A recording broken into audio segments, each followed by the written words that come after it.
حضرت علی رضی اللہ تعالیٰ عنہ میرے آقا صلی اللہ علیہ وآلہ وسلم کے چلنے کے انداز کو لکھتے ہیں،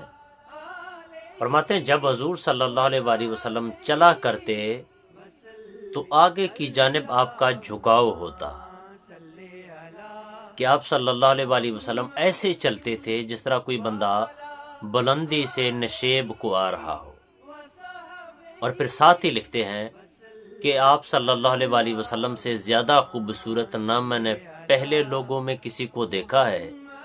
اور نہ میں نے بعد میں کسی کو دیکھا۔ حضرت عبداللہ بن سلام رضی اللہ تعالیٰ عنہ لکھتے ہیں کہ جیسے میں نے حضور صلی اللہ علیہ وآلہ وسلم کا چہرہ دیکھا تو میں نے کہا، ساتھ ہی میں نے کہا کہ یہ کسی جھوٹے شخص کا چہرہ نہیں ہو سکتا۔ حضرت انس رضی اللہ تعالیٰ عنہ میرے آقا صلی اللہ علیہ وآلہ وسلم کی ہتھیلیوں کے بارے میں، مبارک ہاتھوں کے بارے میں لکھتے ہیں،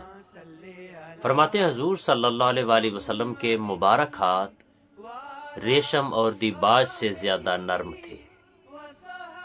اور جب کبھی ہم آپ صلی اللہ علیہ وآلہ وسلم کے ساتھ مصافحہ کرتے تھے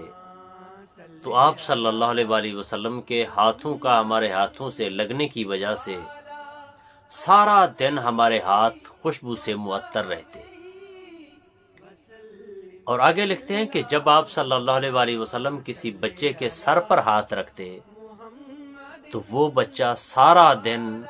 حضور کے ہاتھ کے رکھنے کی وجہ سے خوشبو سے معطر رہتا۔